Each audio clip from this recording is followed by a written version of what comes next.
గురుగారు, మిథున రాశి వారికి ఏ విధంగా ఉండబోతోంది? మిథున రాశి వారికి 5 గ్రహాలు దివ్యంగా యోగిస్తున్నాయమ్మ. 3వ రాశిలో రవి, లాభంలో చంద్రుడు, ద్వితీయంలో బుధుడు, చతుర్థంలో శుక్రుడు, దశమంలో రాహువు. అదృష్టయోగం కొనసాగుతోంది. ముఖ్యమైన కార్యాల్లో విజయం లభిస్తుంది. ఉద్యోగ ఫలితాలు బ్రహ్మాండంగా ఉంటాయి. ఉత్తమ అభివృద్ధి సూచితం. మీ ప్రయత్నాలు సఫలమవుతాయి. ఉన్న చోటనే స్థిరమైన ఫలితాలని సాధించి మెప్పు పొందుతారు.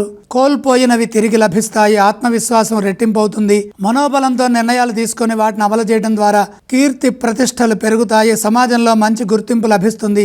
మీ నుండి కొందరికి మేలు జరుగుతుంది. సహాయ సహకారాలు అందుతాయి. ధర్మదేవత అనుగ్రహం వల్ల శాంతప్రదమైన జీవన విధానం కొనసాగుతుంది. ప్రశాంతత లభిస్తుంది. వ్యాపారంలో చక్కని లాభాలు సూచితము. ధనస్థానంలో బుధగ్రహం ఉన్నది. మంచి ఆలోచన విధానంతో క్రమంగా వ్యాపారంలో విస్తరిస్తారు. నూతన ప్రయత్నాలు సఫలమవుతాయి. మంచి ప్రణాళికలు సిద్ధం చేసి లక్ష్యాలను పూర్తి చేసుకోండి. ఆర్థిక పరంగా మిశ్రమ కాలం ఉన్నప్పటికీ పెద్ద సమస్య ఏమీ ఉండదు. మిత్రుల ద్వారా ఒక పని పూర్తవుతుంది. మీ నుండి కుటుంబ సభ్యులకు మేలు చేకూరుతుంది.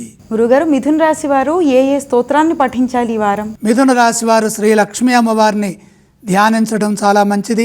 ఈ రాశి వారు ఏ ఆలయాలను సందర్శించాలి? విష్ణుమూర్తి సహితంగా లక్ష్మీ అమ్మవారిని దర్శనం చేసుకోండి. ఈ రాశి వారు ఏవేవి దానం చేయాలి గురుగారు? 5 గ్రహాలు యోగిస్తున్నాయి. దానాలు అవసరం లేదు.